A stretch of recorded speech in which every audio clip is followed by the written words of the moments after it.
Hello, I'm speaking with you today on what is Memorial Day in the United States of America. I'm speaking to you on this occasion, on that date, because of this object that I have here with us that has a special connection to Memorial Day. And so I'd like to dedicate today's episode in loving memory of David Yitzchak de Sarah Rosen, who passed away last week and had served in the United States Navy.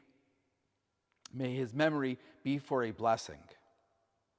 And so the object which I have is a jug and basin, which are used for the Birkat Kohanim, for the priestly blessing. This priestly blessing is done traditionally on the festivals, such as the upcoming holiday of Shavuot. In recent years, since the 1970s here in London, the Spanish and Portuguese community has begun to say the blessings not only on the festivals, but also on regular Shabbatot as well, in accordance with the custom of other Sephardi communities. This object dates back to 1733 from Amsterdam. It was the object that was owned by a fellow named Joseph Salvador.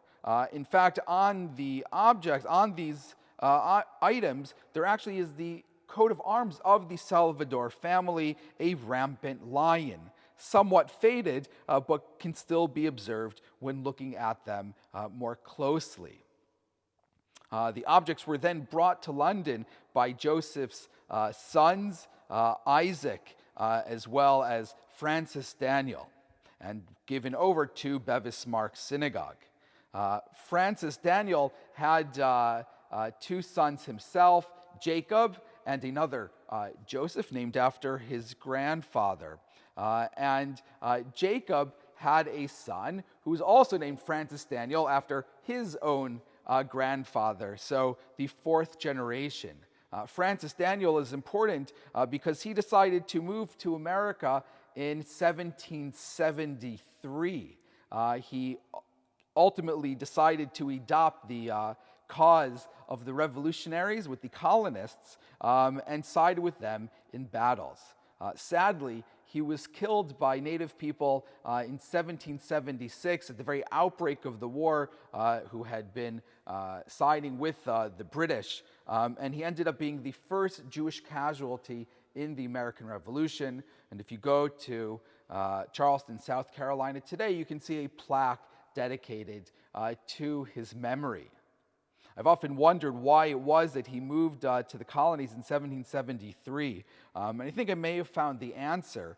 His uncle, Joseph Salvador, had been a successful merchant, and he was the one who sponsored what became known as the Jew Bill of 1753, which attempted to enable wealthy Jewish people who had moved to London to apply for citizenship without having to take the sacrament.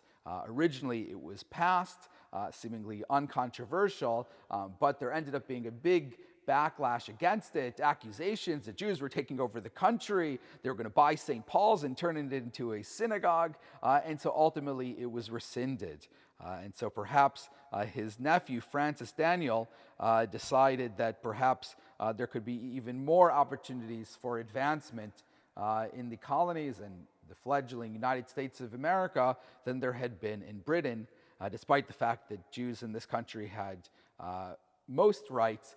The one right they didn't have, of course, also were political rights. And so this object, which we use in our synagogue on a weekly basis, has a particular connection to the American Revolution. And one of my fond memories of the times that I worked at the Spanish and Portuguese in New York City was the annual commemoration at their colonial-era cemetery at Chatham Square, where we'd plant flags at the stones of all of those who had participated in the American Revolution. And so today's episode is dedicated to that occasion and to all of those that have fought in defense of freedom on both sides of the Atlantic. And with that, I wish everyone a very good day and a not too soon, Moedim L'Simcha, a very happy Shavuot.